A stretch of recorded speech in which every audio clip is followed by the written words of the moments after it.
Ronda, we know you've been taking a little bit of time off, but the MMA world has not been leaving your name out of the discussion. Have you been paying attention at all to all the talk that's been about you and your future opponents and maybe what could be next for you? You know what? I stopped reading any articles at all, pretty much, as soon as we filmed Tough 18. So I pretty much removed myself from reading a lot, and I'm a lot happier as a result of it. So, yeah, I know people are speculating, and there's a lot of rumors going around, but there's still, I don't believe anything until it's signed, and I haven't signed anything yet. Yeah. We know you obviously have the movie commitments coming up. Can you help us understand your schedule and when you think you might be able to fight again based on what you're doing with your filming? I would like to fight again, like late summer, right before Expendables 3 premieres. And I would like to come out completely unscathed and just go straight from the fight to a red carpet. That would be kind of cool. But, you know, you never know how everything's going to work out in timing and all that. So I'll be ready by then, but it could be later than that. Who knows? Sure. And we keep hearing Holly Holm, Gina Carano, Cyborg Santos, 3 fighters that aren't even in the UFC right now. So what do you think about that? I mean, they all are big names in their own certain way, but it's not looking at fighters that are already there in the promotion. So do you think any of those 3 is deserving of walking in and having a title fight with you, or do you feel like it should go to somebody else that's already in the promotion? Well, I still feel that Kat Zingano was, you know, next, and I feel like she is the #1 contender. And I saw a statement from her management saying that she'd be ready in June. So I don't see why you didn't add Kat to that list. I mean, is this something that you would like to know?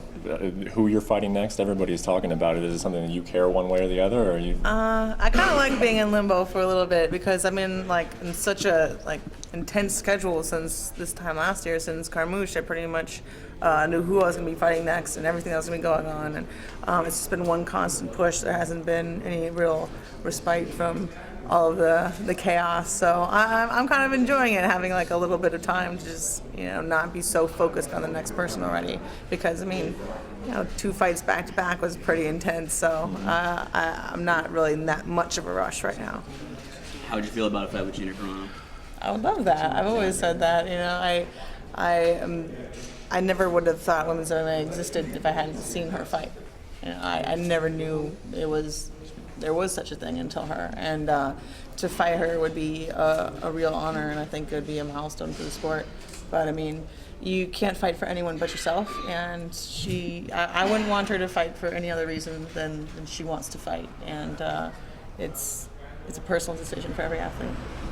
Do you think she would deserve a title shot right away, even though she hasn't fought in like almost 5 years? I think given for everything that she's done for the sport and the pioneer that she is, I think she would deserve a title shot anytime. Would you be willing to go up to 45 to fight her? Because I don't think Gina's fought at 35 once ever. I don't know. That would be more up to like Dana and Lorenzo and Frank and all the big name decision makers. But are you willing for just a super fight at a catch weight higher, just for fun? For Gina, there are exceptions that I would make for Gina that I wouldn't for anyone else. Did you see the fuss over your comments over Floyd Mayweather? It sounded like you were just kind of having some fun with the conversation, and then it turned into this thing that was like you were saying you could go out and beat Floyd Mayweather tomorrow. Did you see all that? And what do you think that so much was made of it? Oh, you mean like press taking something that doesn't really mean anything and running with it? Yeah, I think I said, like Big Boy asked hypothetically, and I was like, well, this is what my game plan would be. I would drop to the ground, and I would gator crawl over, and I wouldn't even stand up or anything, and I would bite him on the ankle. Like, it was the most like fantastical and joking thing ever. And then yeah, it turns into this huge giant thing. Like, also before someone was asking like, oh, do you think you could beat so-and-so male fighter? And I was like, look, I don't believe in putting limits on yourself regardless of who it is, you know? I love Kane. I think he's awesome. But I was like, you can't tell me there aren't, you know, some sort of circumstances out there and a chain of events that couldn't lead to me beating Kane. And even though that is a fantastical thing to say, I will not put a limit to myself. And then all these headlines go out saying, Ronda says she will beat Kane and Mayweather and will headbutt Ariani. And it's just like, come on, you guys. I'm just trying to talk. Don't try and like make news out of things where there isn't news. I say enough fantastical, crazy stuff as it is. You don't need to really go digging. Like that whole Ariani thing. Like those comments from the Maxim thing, that was from like 12 months ago. Did it just take her a year to come up with a comeback? I mean, why is this coming up now? It's just, am I not exciting enough for you guys? Are you trying to invent things? I don't understand. to be honest. How'd you feel about the comments that she made recently, Ariane?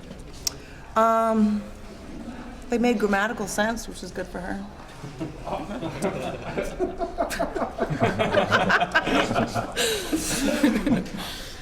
Ronda, your storied history in judo. Would you ever reconsider maybe an Olympic return? Me? Judo, my mark has been made, and that part of that chapter of my life has been closed. I would love to go to spectate and actually watch, but and also that they've changed a lot of the rules to judo now, as I just don't really think it's the same sport really, and it's not as practical and realistic as it used to be. And being an MMA, now I'm spoiled. I can't deal with points fighters anymore. You know, someone starts point fighting with me, I have the habit to hit them now. I don't know if I could bury that. You said this past summer you could see yourself being done fighting in 2 years. Do you still feel that way? I mean, obviously that clock is still ticking on that 2-year time span. Do you still feel that way, or are you starting to see that maybe there is a future beyond that quadrennial that you were currently working in? You know, I'm just doing it one fight at a time, and I know that I'm ready for another fight, and who knows how I'll feel after the next one. But you know, it asked me 2 years ago what I'd be doing now. I would have no clue. So making long-term predictions is kind of a futile effort for me. So I know I'm ready for at least one more, and after that, probably another one, and after that, probably another one. But I'm pretty much I'm making all this up as I go along, everything. So it might look like I'm planning stuff, but it's not really.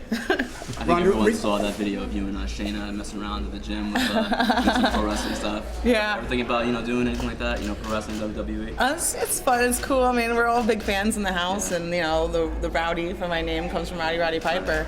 But literally, I came into the gym and she was just leaving, and I just walked in. I hadn't even warmed up. That was the first thing I did that day, by the way.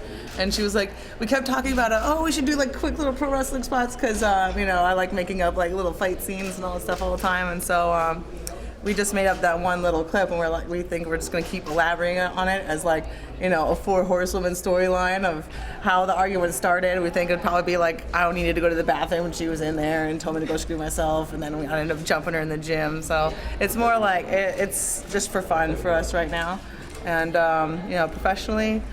Who knows? I mean, me and all the girls are huge fans, and if they were all down to do something, I'd probably be happy to jump in with them. But I have the most hectic schedule ever with the fights and the movies right now. Adding a whole other career on top of that is it's a tall order. Even for you? Even for me, I don't know. We'll see. Ronda, regarding rumors, there's a lot of stories, varying stories coming out about your management. Can you set the record straight at all? I'm actually been instructed to not talk about it, so. Respect that. Yeah, thank you. What was your first reaction to the Gina Carano news, though? Was that something that you thought was a possibility, or had you kind of said, it seems like she's retired from professional fighting, I'll probably never fight her? I mean, I'm excited and hopeful for, something like that. I think it would be huge for women's MMA, but like I said earlier, I don't believe it until I sign it. And, Gina was going to come back before, and it didn't work out. And it's just like, my hopes are up, but they're also not. So we'll see. Any decision she makes, I will respect. I have a totally random question. I always see that key around your neck. What is that to? What is that to? If you can tell. They're giving keys, Okay. And so it's like this thing to give. Like people are like homeless and trying to actually get jobs and return to being functional members of society, like a job to do. So they take these keys and they engrave them with these little messages, I guess. And so someone. You're supposed to like buy it and like give it to someone who thinks whatever the message is, you read it, and then if you meet someone that needs that too, then you give it away. So the whole point is I have to give it away at some point.